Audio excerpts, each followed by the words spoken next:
अस्सलाम वालेकुम नाज़रीन। वहीं से शुरू करते हैं जहाँ से हमारा सिलसिला टूटा था। हम आपको ये बताने की कोशिश करेंगे कि आजकल जो हमारी इकॉनमी के हालात हैं इतने परेशान कुन क्यों हैं। हर बंदा बात कर रहा है कि इकॉनमी डिफ़ॉल्ट होने जा रही है, कुछ कह रहे हैं कि डिफ़ॉल्ट होने के करीब है, और कुछ तो ये भी कह रहे हैं कि तकरीबन डिफ़ॉल्ट हो चुकी है, सिर्फ ऐलान करना बाकी रह गया है। सिर्फ इकॉनमी को, सिर्फ डिफ़ॉल्ट नहीं, आप बहुत सारे बाकी जो भी इकॉनमी के हमारे इंडिकेटर्स हैं, अगर आप वो देखें, हमारा एक्सचेंज रेट कहाँ जा रहा है, हमारा इंटरेस्ट रेट कहाँ जा रहा है, हमारा इन्फ्लेशन रेट कहाँ जा रहा है, हमारा ग्रोथ रेट कहाँ पे जा रहा है, हमारी टोटल फैक्टर प्रोडक्टिविटी कहाँ पे जा रही है, एनर्जी प्राइसेस कहाँ पे जा रही हैं, और बाकी जितने भी कोई भी इंडिकेटर उठा लें आप फिजिकल डेफिसिट को देख लें, आप करंट अकाउंट डेफिसिट को देख लें, आप ट्रेड डेफिसिट को देख लें, आप डेट को देख लें या डेट की सर्विसिंग को देख लें, तो कोई भी ऐसा इंडिकेटर नहीं है जो कि हमें ये उम्मीद दिलाता हो कि आने वाले 2, 4, 5 सालों में हमारी इकॉनमी ठीक होने जा रही है। तो असल इशू ये है कि हम पहले तो ये डायग्नोज करेंगे कि हम यहाँ तक कैसे पहुँचे हैं। क्या ये सिर्फ पिछले 2, 3, 4 सालों में ऐसा हुआ है, पिछली गवर्नमेंट की ख़राबी की वजह से, इस पॉलिटिकल इंस्टेबिलिटी की ख़राबी की वजह से, या कोई और ऐसा इदारा या कोई और ऐसे लोग या कोई और ऐसी पॉलिसी इन्वॉल्व रही है पिछले 3, 4, 5 सालों में जहाँ तक ये इकॉनमी यहाँ तक पहुँची है, या कोई बड़े स्ट्रक्चरल प्रॉब्लम्स हुए हैं ऐसे पिछले 20, 30, 40, 50 सालों में, उसकी वजह से इकॉनमी पहुंची है। अगर यहाँ पे एक दफ़ा हम डायग्नोज कर लेने के बाद हम आगे चलेंगे कि हमारी इकॉनमी अगले 5, 7, 8 सालों में या 2 सालों में या 4 सालों में, आने वाली दिनों में हमारी इकॉनमी कैसे ठीक हो सकती है, फोकस हमारा ये होगा। आगे चलने से पहले अगर मैं आपको इकॉनमी को एक मिसाल से समझाने की कोशिश करूं, फ़र्ज़ करें कि आप एक जहाज़ बनाते हैं, उसको जहाज़ को उड़ाते हैं आप, और वो जहाज़ उड़ते साथ ही क्रैश कर जाता है, और फिर आप दोबारा बनाते हैं और दोबारा वो उड़ते साथ ही क्रैश कर जाता है, और फिर आप तीसरी बार बनाते हैं, चौथी बार बनाते हैं, 5वीं बार बनाते हैं, और हर दफ़ा अगर ये करते चले जाते हैं और थोड़े से टेक ऑफ के बाद अगर आपका जहाज़ क्रैश कर जाता है, तो उसका मतलब ये है कि आपके उस जहाज़ के मॉडल में, डिज़ाइन में, फ्रेमवर्क में कोई बहुत बड़ा ऐसा मसला है कि जिसको दोबारा रीडिज़ाइन होना और दोबारा डिस्कस होना करना ज़रूरी है। वो छोटी सी कॉस्मेटिक रिपेयरिंग से ठीक नहीं हो सकता, छोटी सी किसी मदद, किसी इमदाद की वजह से ठीक नहीं हो सकता।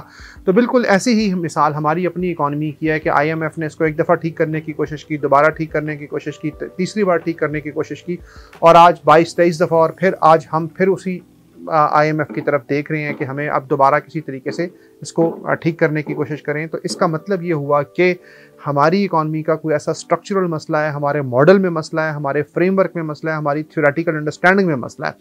तो इन सारी इस आज की स्टॉक में हम ये देखेंगे कि मसला कहाँ पे है, मसला कब से शुरू हुआ है, उस मसले को ठीक कैसे किया जा सकता है। मेरी नज़र में अगर हम बड़ी बातें ना करें, आसान से ज़बान में समझाने की कोशिश करूं, तो मेरी नज़र में 3 बड़े अगर हम हिस्सों में तकसीम करें, एक प्योर इकोनॉमिक इशू है हमारी इकॉनमी के साथ, एक प्योरली इंस्टीट्यूशनल इशू है हमारी इकॉनमी के साथ, और एक प्योरली सोशल इशू है हमारी इकॉनमी के साथ। अगर हम प्योरली इकोनॉमिक्स इशू की बात करें तो मुझे फिर इसको 2 हिस्सों में तकसीम करना पड़ेगा। एक, मुझे बिल्कुल ये बताना पड़ेगा आपको कि हमारी पॉलिसी फॉर्मेशन में और हमारी पॉलिसी सेटिंग में मसला था। दूसरा, इसी पॉलिसी फॉर्मेशन की वजह से या इसी पॉलिसी इम्प्लीमेंटेशन की वजह से हमारा जो बहुत बड़ा मसला पैदा हुआ है इकॉनमी में, जो कि इकॉनमी को ठीक होने ही नहीं दे रहा, वो है कि हमारा मैन्युफैक्चरिंग बेस हमारा कमज़ोर हुआ। दूसरे हिस्से की तरफ चलें अगर, तो हमें जो नज़र आता है, हमारा जो इंस्टीट्यूशनल इश्यूज़ हैं उसकी वजह से हमें लगता है कि हमारे एसेट्स बहुत सारे अंडर वैल्यूड हैं या बहुत ज़्यादा रेंट सीकिंग हो रही है। और तीसरी जगह पे हमें जो अगर सोशल सेक्टर की तरफ हमें देखें तो हमें लगता है कि एक सोशल टॉलरेंस में कमी हुई है और पिछले 15-20 सालों में, और दूसरा में ये लगता है कि हमने इस अपने सोशल सेटअप की वजह से एक अनस्किल्ड लेबर पैदा करनी शुरू कर दिया, जिसका आप कोई लेना देना नहीं है इकॉनमी के साथ। ना उसमें इतनी कैपेसिटी है और ना उसमें इतना मार्जिन है कि वो इकॉनमी की जिम्मेदारियों को संभाल सके। तो अगर हम इन 3 बड़ी बातों को हम एक एक करके समझाने की कोशिश करेंगे कि इकॉनमी में पिछले फ़र्क पड़ा कहाँ से है। देखिए, पहली एक बात ले लें कि हमारा प्योर इकोनॉमिक इश्यूज, जो कि मेरा अपना मेरे दिल के करीब है, कि वो जो मैं कहता हूँ कि यार कि हमारी इकॉनमी का जो है ना, जो बड़ा मसला है वो ये है कि हमारा मैन्युफैक्चरिंग बेस ही कम हो गया है। मैं आपको एक मिसाल से समझाने की कोशिश करूँगी। कुछ दिनों पहले मुझे अपने मकान की कंस्ट्रक्शन के लिए एक एक आइटम की ज़रूरत पड़ी और मैं उसकी जब उसकी शॉप पे गया तो मैंने उससे बात की कि मैंने कहा यार कि ये मुझे किस रेट पे देंगे, किस हिसाब से देंगे। तो उसने कहा जी रेट कम नहीं होगा, लेकिन हम ये कर सकते हैं आपके साथ कि हम आपको असली वाला देंगे। तो मैंने उससे कहा यार असली वाला क्या होता है, मैं तुम्हारी दुकान पे खड़ा हूँ, तुम्हारी ही चीज़ है, तो तुम मुझे असली और नकली में कैसे डिमार्केशन कर सकते हो। तो उसने बड़ी मज़े की एक बात बताई। उसने कहा जी देखें, जब भी हमारे यहाँ किसी चीज़ की डिमांड बढ़ती है तो हमारी फैक्ट्री में, हमारी मैन्युफैक्चरिंग में इतनी कैपेसिटी नहीं है कि हम उसे पाकिस्तान में प्रोड्यूस कर सकें। तो हम क्या करते हैं कि हम चाइना में ऑर्डर करते हैं, वो चाइना वाले हमें वो चीज़ बना के देता है और फिर हम आपको आगे से हैंड ओवर करते हैं। लेकिन वो जो चीज़ चाइना से बन के आती है उसके पास, मेरे पास कोई गारंटी नहीं है कि वो ठीक होगी, ख़राब होगी। मुझे सैंपल चेक कराएगा, सैंपल चेक कराने के लिए के बाद मैं आपको आगे डिलीवर कर दूंगा। लेकिन मैं जो चीज़ आपको मैं प्रोड्यूस कर रहा हूँ, मैं आपको दे रहा हूँ, वो उसकी मैं आपको पूरी गारंटी दूंगा। तो मतलब यह है कि इस वक्त अगर पाकिस्तान में अगर मैन्युफैक्चरिंग की डिमांड हम कहीं से कर भी लेते हैं तो पाकिस्तान की मैन्युफैक्चरिंग में इतनी कैपेसिटी नहीं है कि वो उसको पूरा कर सके। ये मैन्युफैक्चरिंग बेस पिछले 15-20 सालों में कम कैसे हुई, ये कॉन्ट्रैक्ट कैसे हुआ, ये सारा काम 80s को याद करें कि जब चाइना नया मार्केट में आना शुरू हुआ तो चाइना ने बल्क में चीज़ें प्रोड्यूस करनी शुरू की और बल्क में प्रोड्यूस करने के बाद उसने पाकिस्तान को सस्ता एक्सपोर्ट करना शुरू किया, यानी कि हमने वहाँ से सस्ता इंपोर्ट करा 2 वजहों से।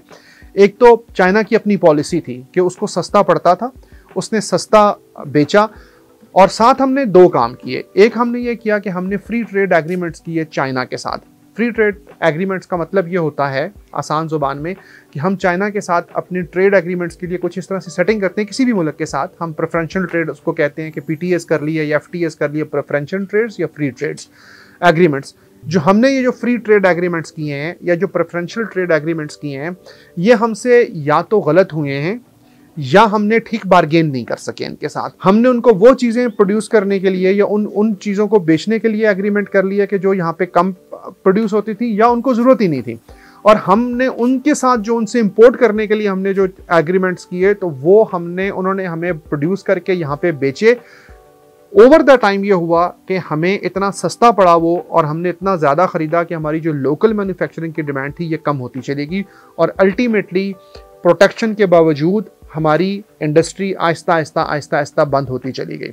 आपको याद होगा, जो ज़रा से पुराने लोग देखने वाले हैं, कि हमारे पास एक चंदा बैटरी सेल हुआ करता था जिसका एड प्राइम टाइम में चला करता था। प्राइम टाइम में चलने का मतलब यह है कि वो एक हमारी मेन स्ट्रीम की प्रोडक्शन थी हमारे कंट्री की। अब वो कहीं नज़र नहीं आती। 555 बैटरी सेल हुआ करता था, वो कहीं नज़र नहीं आती। और बहुत सारी सिरामिक की मिसालें मैं आपको दे सकता हूँ, बहुत सारी मैं आपको अपनी जो हमारी लोकल मैन्युफैक्चरिंग के पेन होते थे, कापियाँ होती थी, वो सारी की सारी वो इंडस्ट्रीज एवापोरेट हो गई। एवापोरेट होने का मतलब यह है कि आपने इस एरिया में अपनी एम्प्लॉयमेंट खोई है। हमारी जो लेबर यहाँ पे एम्प्लॉय हो सकती थी वो एम्प्लॉयमेंट ख़त्म हो गई है और हमारी इंडस्ट्री एवापोरेट हुई है।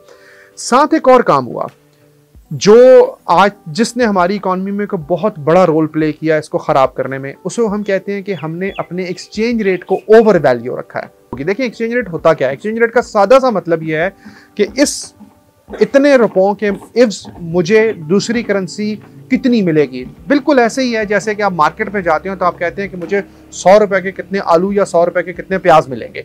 तो बिल्कुल आप मार्केट में जाके उसको ये कहते हैं कि अच्छा मुझे 100 रुपए के इव्स आप कितने डॉलर्स देंगे। अब अगर आप ये करते हैं कि अपनी एक्सचेंज रेट को ओवर वैल्यू रखते हैं, इसका मतलब यह है कि जितना डॉलर जितने का मिलना चाहिए था मार्केट में आपको उससे सस्ता मिल रहा है। इसका मतलब है कि आपका लोकल रुपया आपका ओवर वैल्यू आपने रखा हुआ है। और अगर आपका जितना डॉलर जितने का मिलना चाहिए था अगर उससे डॉलर महंगा मिलता है तो इसका मतलब यह है कि अगर 100 रुपए का डॉलर मिलना चाहिए अगर मार्केट में, तो अगर वो 120 रुपए का मिल रहा है तो उसका मतलब है कि आपका रुपया अंडर वैल्यू है। अगर जो मार्केट में 100 रुपए का डॉलर मिलना चाहिए था वो अगर आप 80 रुपए में ले रहे हैं या 70 रुपए में ले रहे हैं तो ये इसका मतलब है ओवर वैल्यू आपने रखा हुआ है अपना रुपया। तो ये जो 70 रुपए और 30 रुपए के दरमियान का डिफरेंस है ये कहाँ से आएगा? इसको पूरा करने के लिए स्टेट बैंक ऑफ पाकिस्तान आएगा। स्टेट बैंक ऑफ पाकिस्तान ये डिफरेंस कैसे पूरा करेगा? ये अपने फॉरेन एक्सचेंज रिजर्व से पूरा करेगा। उसको ओवर वैल्यू रखने के लिए स्टेट बैंक ये करेगा कि मार्केट में इंटरवेंशन करेगा, मार्केट में आके डॉलर बेचेगा। डॉलर बिकने के साथ साथ ये होगा कि वो उसका एक्सचेंज रेट वहाँ पे स्टेबल हो जाएगा या रुक जाएगा, और उसको हम कहते हैं कि यार ये ओवर वैल्यू हो रहा है। इसके ऊपर हम बिल्कुल अलग से आपको समझाएंगे कि क्या होगा।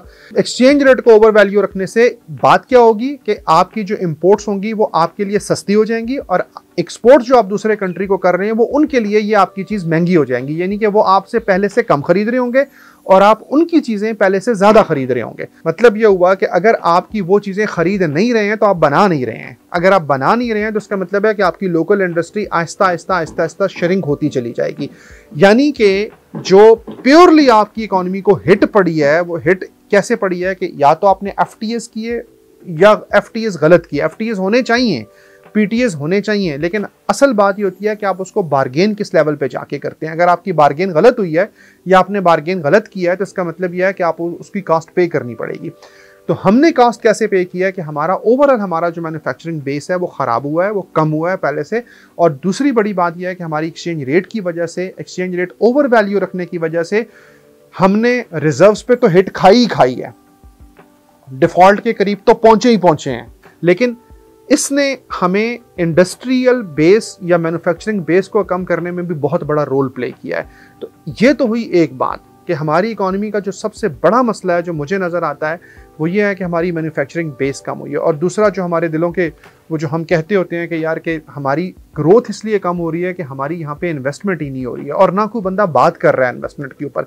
अगर आप पिछले 30-40 साल का ग्राफ देख लें उठा के, तो आपने 12, 13, 14, 15% से ऊपर आपने कभी भी इन्वेस्टमेंट नहीं करी है। अगर आपने इन्वेस्टमेंट नहीं करी है तो आपकी ग्रोथ कैसी होगी? अगर ग्रोथ नहीं होगी तो एम्प्लॉयमेंट कैसे होगी? एम्प्लॉयमेंट नहीं होगी तो आपकी इकोनॉमी कैसे डेवलप होगी? ये तो ही एक बात कि जी हमारी मैन्युफैक्चरिंग बेस कम हुई है पिछले 15, 20, 30 सालों में। लेकिन इसके साथ जो दूसरी बड़ी वजह जो मैं समझता हूँ वो ये है कि हमारी या तो पॉलिसी फॉर्मेशन गलत थी, या हमारी प्लानिंग गलत थी, या हमारी पॉलिसी इम्प्लीमेंटेशन गलत थी, जिसकी वजह से ये हुआ है कि ओवरऑल हमें ना बहुत हमारी इकॉनमी के बड़े मसाइल देखने को मिल रहे हैं। बहुत सारी मिसालें दी जा सकती हैं, लेकिन मैं आपको 1-2 बड़ी मिसालों से समझाने की कोशिश करता हूँ।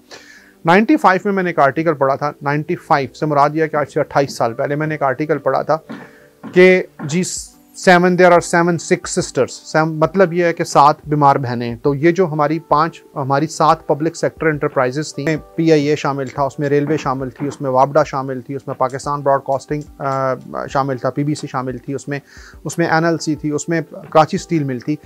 आज भी ये सारी की सारी नुकसान में चली जा रही हैं। यानी कि 28 साल से हम इनके ऊपर कोई पॉलिसी नहीं बना सके एक्सप्लिसिटली, हम ये ब्लीड कर रही हैं। इसकी वजह से हमने अपने लिए एक डेट खड़ा किया हुआ है, और वो डेट हमारे सॉवरन डेट में कन्वर्ट हो चुका है, और हमें हर साल अरबों रुपए के हिसाब से यहाँ पे नुकसान बर्दाश्त करना पड़ता है। अरबों रुपए के हिसाब से हमें यहाँ पे इकॉनमी को धक्का लग रहा होता है यहाँ पे। तो हम आज तक इन 28-30 सालों में हम ये डिसीजन नहीं कर पाए, हम ये फैसला नहीं कर पाए, इनके ऊपर हमको पॉलिसी बना नहीं पाए, डिस्कस नहीं कर पाए खुल के। जब भी हम ये बात शुरू करते हैं कि वो पोलिटिसाइज हो जाती है कि यार इनका करना क्या है। समझ आती है बात इस बात की कि यार कि अगर इनको प्राइवेटाइज करते हैं तो फिर कोई एक और तरह की रेंट सीकिंग शुरू हो जाए। कहने का मतलब है कि कहीं ना कहीं पॉलिसी का फ्लॉ हुआ है, कहीं ना कहीं पॉलिसी इंप्लीमेंटेशन का फ्लॉ है, प्लानिंग का फ्लॉ है। दूसरी बड़ी मिसाल आजकल के दौर में जो दी जा सकती है वो है सर्कुलर डेट। कि इस पॉलिसी की वजह से हमने पॉलिसी इंप्लीमेंटेशन या गलत पॉलिसी बनाने की वजह से हम आज सर्कुलर डेट में फंसे हुए हैं। यानी कि हमने जो पॉलिसी बनाई, हमने पॉलिसी ये बनाई कि हम बिजली जनरेट करेंगे। हमने ये डिस्कस ही नहीं किया कि अच्छा ये डिस्ट्रीब्यूट कैसे होगी, ये ट्रांसमिशन इसका कैसे होगा, या यहाँ पे इसकी रिकवरी कैसे शुरू होगी। यानी कि सबसे आसान काम जो था वो ये था कि जनरेट कर देना। मतलब आसान जनरेट कर देने का मतलब ये है कि आपने किसी को पैसे दिए, आपने किसी के साथ एक कॉन्ट्रैक्ट किया, आपने कहा जी अच्छा ठीक है हमें इलेक्ट्रिसिटी आप जनरेट कर दो, जनरेट करके दे दी आपको। अब अगली बात आती है आपके सिस्टम पे कि वो इसको ट्रांसमिट कैसे करेगा, इसको डिस्ट्रीब्यूट कैसे करेगा, और उस डिस्ट्रीब्यूशन से आपकी रिकवरी कैसे शुरू होगी ताकि आप वो पैसे वापस कर सकें।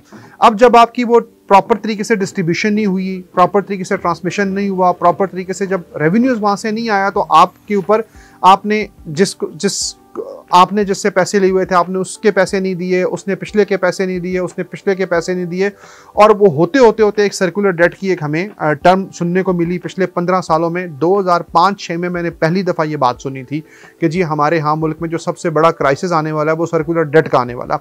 2005 का मतलब यह है कि इस बात को 18 साल हो गए हैं। 18 सालों में हमने इसके ऊपर सिर्फ हमने परेशानी ही देखी है, और ट्रिलियंस रुपए का हमने ये अपने ऊपर सर्कुलर डेट खड़ा किया है।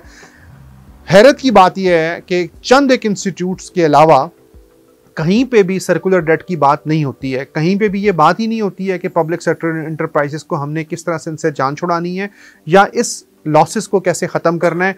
पब्लिक सेक्टर एंटरप्राइजेस की वजह से और सर्कुलर डेट की वजह से हमारा जितना डेट खड़ा हुआ है और जितना हम रिस्क पे चले गए हैं, ये बात अगर आपने ज़रा गौर से समझें तो ये शायद बिल्कुल रोंगटे खड़े कर देने वाली बात है। इसका आगे से इम्प्लीमेंटेशन क्या है कि आपकी एम्प्लॉयमेंट ख़त्म हुई है। आपका जो आज यंग बच्चा यूथ बैठी हुई है, आपकी इतनी 60% ऑफ द टोटल पॉपुलेशन वो बेरोज़गार हो चुकी है और बेरोज़गार हो रही है और आने वाले दिनों में बेरोज़गार होगी।